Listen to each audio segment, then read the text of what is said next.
Neemias capítulo 1, versículo 1. As palavras de Neemias, filho de Acalias. E sucedeu no mês de Quisleu, no ano 20º, estando eu em Suzã, a fortaleza, que veio Hanani, um de meus irmãos, ele e alguns de Judá, e perguntei-lhes pelos judeus que escaparam e que restaram no cativeiro acerca de Jerusalém. E disseram-me: os restantes que não foram levados para o cativeiro, lá na província, estão em grande miséria e desprezo, e o muro de Jerusalém fendido e as suas portas queimadas a fogo. Versículo 4. E sucedeu que, ouvindo eu estas palavras, assentei-me, chorei, lamentei por alguns dias, e estive jejuando e orando perante o Deus dos céus. E disse: ah, Senhor, Deus dos céus, Deus grande e terrível, que guarda o conserto e a benignidade para com aqueles que te amam, guarda os teus mandamentos. Estejam, pois, atentos os teus ouvidos e os teus olhos abertos, para ouvires a oração do teu servo, que hoje faço perante ti, de dia e de noite, pelos filhos de Israel, teus servos. Faço confissão pelos pecados dos filhos de Israel, que pecamos contra ti. Também eu e a casa de meu pai pecamos. Vamos orar, vamos fechar os olhos. Senhor, fala conosco nesta noite. Revela esta palavra, Senhor, aos nossos corações. Venha nos abençoar, Senhor. Graças te damos, em nome de Jesus. Amém. Quantos podem aplaudir Jesus bem forte?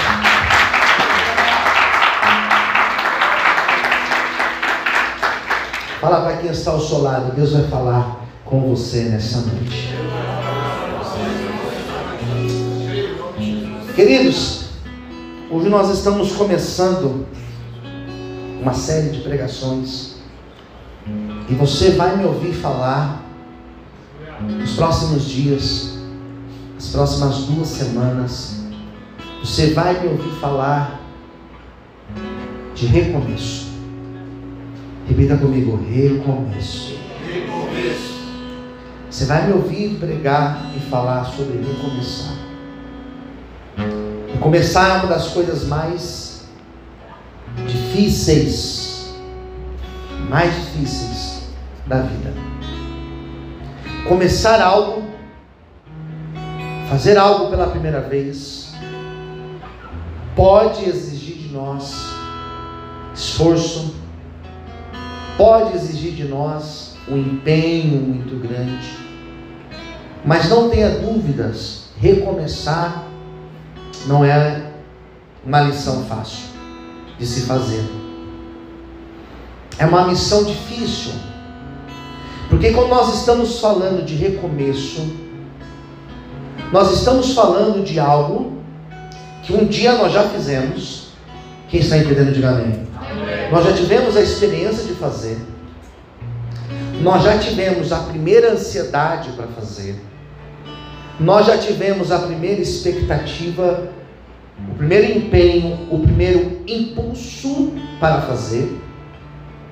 E recomeçar é você já compreender todo o processo, ter toda a bagagem de experiência. Isso é positivo, porque você já tem experiência, mas ao mesmo tempo você já carrega uma carga talvez de frustração, uma carga talvez de uma decepção. Então a missão de recomeçar não é uma missão simples, não é uma missão que todos conseguem fazer, mas é uma lição que necessariamente precisaremos aprender, porque todos nós, em algum momento da nossa vida, nós já precisamos recomeçar algo, um serviço, um projeto, um sonho. E se você ainda não teve essa experiência, ou talvez você ainda não está lembrando de uma experiência assim que você teve, chegará um dia que você vai precisar recomeçar. Agora, olhando para o texto, porque eu li um texto. O texto que eu li narra uma história. E é uma história que eu não vou contá-la toda hoje. Eu vou contar essa história em 12 capítulos, em 12 pregações, em 12 dias. Mas a parte inicial dessa história, ela já nos indica o que nós teremos daqui em diante. Existe um fio condutor nesse texto que eu li para vocês. Se eu tivesse que colocar uma palavra-chave, ou melhor, se eu tivesse que colocar duas palavras para serem consideradas como palavra-chave do texto, eu colocaria a palavra recomeçar, que eu já falei sobre ela, e a segunda palavra eu colocaria a palavra oração. Diga comigo, recomeçar. Recomeçar. Diga oração. Oração. Diga todo recomeço. Todo recomeço vai exigir oração. Bom, então o que nós vamos falar, pastor, ao longo desses 12 dias? O que nós vamos falar ao longo desses 12 dias? De recomeço e de oração. Percebe que a campanha que nós estamos iniciando hoje, ela tem um tema. São 12 dias de clamor, ou seja, são 12 dias de oração. Não é um passe de mágica que nós vamos fazer aqui. Não é um passe de mágica. A oração não é um passe de mágica. Oração é um hábito. E se nós estamos aqui nesses 12 dias, nós estamos treinando o hábito da oração. Eu sei que tem pessoas aqui dentro desse culto, que estão aqui, ou que estão assistindo esse culto. Eu sei que tem pessoas que já têm o hábito da oração, e glória a Deus pela sua vida. Eu sei que tem pessoas que estão aqui, que não conseguem dormir sem orar, que não conseguem acordar e fazer a primeira oração do dia, não conseguem fazer uma refeição sem orar. Eu sei que tem pessoas aqui que têm um hábito da oração.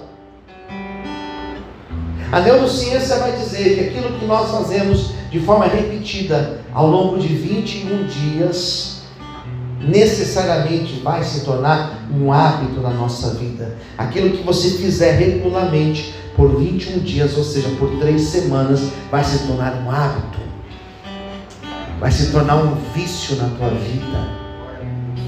Eu espero em Deus que a oração se torne um vício na tua vida. Nós vamos falar de um recomeço. Nós vamos falar da história de um homem chamado Neemias. A história de Neemias e o recomeço do povo de Israel, da nação de Israel.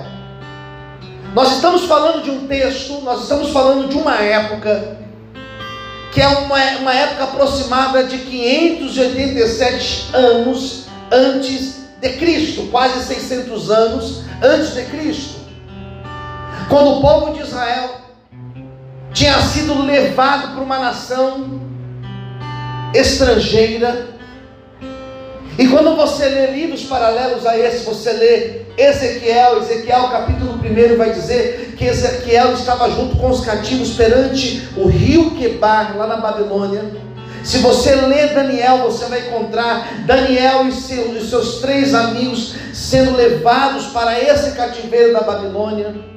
Se você ler Jeremias, você vai ver Jeremias profetizando palavras de restauração para esse povo que estava na Babilônia. Se você ler Ezequiel 37, você vai ver Ezequiel profetizando sobre um vale de ossos secos. Ele dizia que Deus levantaria um exército daqueles ossos. Ele estava falando da nação de Israel, que Deus iria restaurar e ressuscitar e levantar como um grande exército. Se você ler Isaías, você vai encontrar a mesma profecia. Neemias está numa época onde os seus irmãos, os seus parentes, os seus amigos, os seus conterrâneos estavam voltando para Jerusalém. Deus tinha dado a libertação para esse povo. Um rei estrangeiro chamado Ciro tinha libertado esse povo da Babilônia. E esse povo agora estava voltando para recomeçar. Recomeçar é bom, querido? Sim ou não? Sim ou não, gente? Sim, é bom recomeçar. Mas o grande problema, que quando eles voltaram para a cidade de Jerusalém, não era nada daquilo que eles tinham conhecido. Porque em 70 anos que passaram, aquela cidade estava destruída. Não tinha mais casa. Não tinha mais o templo de Jerusalém. Não tinha mais aquela praça central. Não tinha mais o muro que cercava a cidade de Jerusalém. Não tinha mais nada. Eram entulhos em cima de entulhos. Esse povo estava voltando para recomeçar. E a pergunta que eles faziam é: recomeçar por onde? Por onde que a gente começa? Por onde nós vamos recomeçar? Às vezes nós pegamos uma reportagem na televisão e nós encontramos famílias que perdem tudo na enchente. Eles não sabem nem como recomeçar a vida. Hoje mostrou uma reportagem de um prédio, estourou um botijão de gás lá e parece que tudo está indo abaixo. E as famílias estão dizendo: a gente não sabe como que vai recomeçar. Recomeçar é isso? Quem está entendendo, diga amém. Recomeçar depois de uma tragédia não é fácil. Recomeçar depois de um acidente não é fácil. Recomeçar depois de uma traição não é fácil. Recomeçar depois de um luto não é fácil. Eles precisavam recomeçar, não sabiam como. E diz a Bíblia que Neemias recebeu a visita de um dos seus irmãos. Versículo 2, esse irmão chamava Hanani. E esse Hanani, quando chegou para visitar Neemias, Neemias não estava em Jerusalém. Neemias estava trabalhando para um rei chamado Artaxerxes. Neemias, ele era copeiro desse rei. Neemias estava trabalhando, estava bem, não estava em Jerusalém, não estava no meio da miséria. E quando ele recebe a visita do seu irmão, Neemias pergunta: e aí, como que estão nossos irmãos? Os nossos parentes, os nossos amigos? Como que está a cidade de Jerusalém? Naquela época não tinha rede social, não tinha informação por jornal, não tinha celular para trocar mensagens, trocar fotos, vídeos, imagine só. Neemias perguntou: e aí, como que o povo está? Hanani falou: Neemias, eu tenho uma triste notícia para te dar. Diga para o seu irmão do lado: não se preocupe com tristes notícias. Fala assim: não se preocupe quando você receber uma má notícia. Versículo 13. Disseram para Neemias: o restante que não foi levado para o cativeiro, lá na província, eles estão, em primeiro lugar, em miséria. Eles não têm nem o que comer, estão em miséria. 2, estão em desprezo. Sabe, o muro de Jerusalém foi fendido e as suas portas queimadas a fogo. Neemias recebeu a notícia, não que ele queria receber. Ele recebeu uma notícia que não era nada boa. E sabe o que Neemias fez? Eu quero falar de 5 atitudes que ele teve. Pega a sua Bíblia, e aqui vai ser minha pregação de hoje. Primeira atitude que ele teve, versículo de número 4.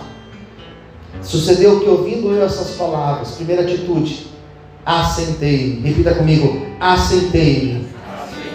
Sentou. Primeira atitude foi essa: sentou, não acredito. Perdeu as forças. Sentou. Segunda atitude que ele teve: chorou. Qual foi a segunda atitude? Chorou. Recebeu a notícia ruim, começou a chorar. Terceira notícia: lamentou por alguns dias. Repita comigo: assentou, chorou e lamentou. Segura aí. Essas 3 primeiras atitudes que Neemias teve foram atitudes que qualquer pessoa também teria. Foram atitudes de alguém comum. Essas 3 primeiras atitudes que ele teve, assentou, chorou, lamentou, foram 3 atitudes que eu também teria, que você também teria, que uma pessoa que não acredita em Deus também teria, que qualquer pessoa da face da terra teria ao receber uma má notícia. Assentou. Por que ele sentou? Perdeu as forças. Por que ele chorou? Você sabe que nós choramos quando nós estamos muito felizes ou muito alegres ou emocionados com algo, mas também nós choramos, e principalmente quando nós estamos tristes. O choro é uma representação de tristeza. Por isso que foi lido aqui na abertura desse culto, e não foi combinado, que o choro, ele pode até durar por uma noite, mas ao amanhecer, a alegria do Senhor, ela vem, a força do Senhor, ela virá sobre a tua vida. Hoje você pode tentar aqui chorando por alguma causa, por alguma humilhação, por alguma palavra difícil que você ouviu, mas não se preocupe, o tempo de você cantar está chegando na tua vida, em nome de Jesus. Aleluia!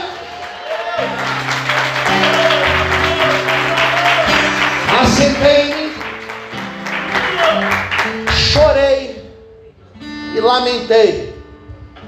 Só que o texto fala que ele lamentou por quanto tempo? Por alguns dias. Sentir tristeza, olha aqui para mim, por favor. Sentir tristeza é normal. Luto é normal. Sentir desânimo, irmãos, é normal. Sentir vontade de desistir é normal. Mas isso não pode ser crônico na nossa vida. Isso tem que ter começo, meio e fim. E não pode durar muitos dias. Ele chorou, lamentou, ficou lá reclamando, murmurando, pensativo, há alguns dias. E depois disso, sabe o que Neemias fez? Neemias virou a chave. Fala para o seu irmão assim do lado, diga assim: nessa noite, fala assim, você vai virar a chave. Olha aqui para mim, para te explicar. Olha aqui. Lamentou, chorou, sentou, chorou, lamentou por alguns dias. Ele virou a chave. Glória a Deus. Quando ele virou a chave, ele deixou de agir como um homem natural, carnal, como você quiser chamar. Ele começou a agir como um homem espiritual. Homem espiritual. Eu estou nessa noite falando com homens e com mulheres que vão virar a chave de homem carnal para homem, para mulher espiritual. Posso ouvir amém? E aí, pastor, o que ele fez quando ele virou a chave? Já precisa acabar a pregação. Olha o que ele fez. Diz a Bíblia no versículo 4: eu estive jejuando e orando perante o Deus dos céus. Ei, olha para mim aqui. A tua luta você não vai vencer chorando, lamentando e sentado. A tua luta você vai vencer, sabe como? Orando, clamando a Deus, orando e jejuando e buscando a presença do Senhor. A tua luta, ela não é carnal, a tua luta não é contra o homem, a tua luta não é contra a mulher, a tua luta não é contra aquela pessoa lá no seu trabalho, a tua luta não é contra aquele teu opositor, a tua luta não é contra o teu concorrente, a tua luta não é contra o teu inimigo, aleluia, carnal. A tua luta é contra o teu inimigo espiritual. E para você vencer num ambiente espiritual, você tem que orar, você tem que jejuar. E quando você ora e jejua, as portas do céu são abertas e o poder de Deus, ele é derramado sobre a tua vida. Eu quero profetizar que nessa noite haverá respostas para a tua oração, em nome de Jesus. Aleluia! Você pode aplaudir o Senhor, aleluia! Sentou, ele sentou, ele chorou, lamentou, ficou dias lá. Mas teve uma hora que ele se levantou, ele disse: chega, agora nós vamos começar a orar, e nós vamos começar a jejuar. E por que ele jejuou e orou, pastor? Primeiro, posso ouvir um amém, queridos? Por que ele jejuou e orou? Em primeiro lugar, para ter as suas forças renovadas. Diga para quem está ao seu lado: Deus vai renovar as suas forças. Ninguém consegue recomeçar cabisbaixo. Ninguém consegue recomeçar desanimado. Então ele orou. E Deus encheu ele de força. Porque ele orou e jejuou, pastor, em segundo lugar. Ele orou e jejuou porque ele não sabia por onde recomeçar. Por onde começo? Limpo o entulho? Afasto o entulho? Recomeço pela estrada? Recomeço pelo templo? Recomeço pelas portas? Pelo muro? Por onde eu recomeço? Então ele orou para que Deus desse a direção para a vida dele. Sabe qual é a bênção que eu quero te contar nessa noite? É que durante esses 12 dias de campanha, Deus vai te dar direções novas, Deus vai te dar estratégias novas, Deus vai te dar uma criatividade, Deus vai colocar coisas na tua mente, pensamentos na tua mente. Sabe aquele sonho que você tem, nem sabe como chegar lá? Deus vai te revelar o caminho bom para você chegar lá, e você vai chegar e vai viver o sonho e o projeto de Deus para a tua vida, em nome de Jesus. Aleluia!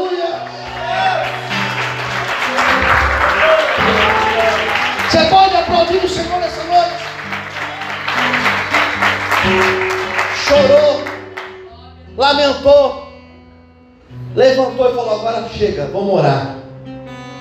E Deus vai começar a agir. E aí pastor, e aí que ele orou, queridos.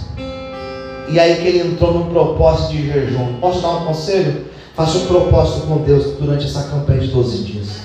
Não é só vir não, irmão, não é só vir aqui não. Faz um propósito com Deus. Faz um voto com Deus, faça uma oração na tua casa, hora de madrugada, põe o relógio para despertar, faz jejum, faz propósito, faz alguma coisa em nome de Jesus. Pastor, não sei mais como agir com aquela pessoa. Você não sabe como agir? Não sabe o que fazer? Ora, jejua. Deus vai te dar uma direção nova. Pastor, lá no meu trabalho está tudo bagunçado. Não sei o que eu faço. Não sabe? Ora, jejua, e Deus vai te dar uma direção. Pastor, eu não quero que esse ano seja igual ao ano que passou. Ora, jejua, e Deus vai te dar uma direção nova, e as coisas mudarão na sua vida em nome de Jesus. Recebe essa palavra? Você pode aplaudir Jesus nessa noite. Aleluia!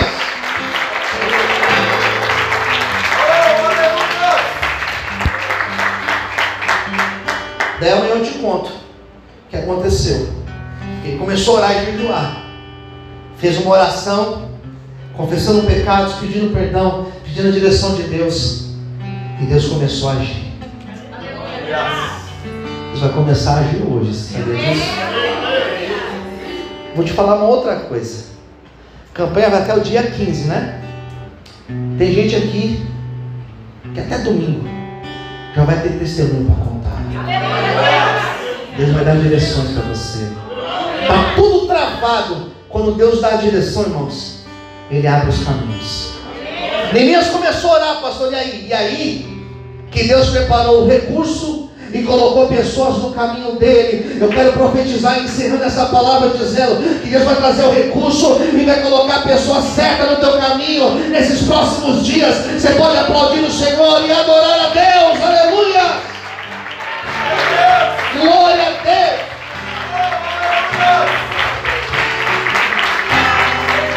Amém, queridos? Vamos orar? Vamos ficar em pé? Foi rápido?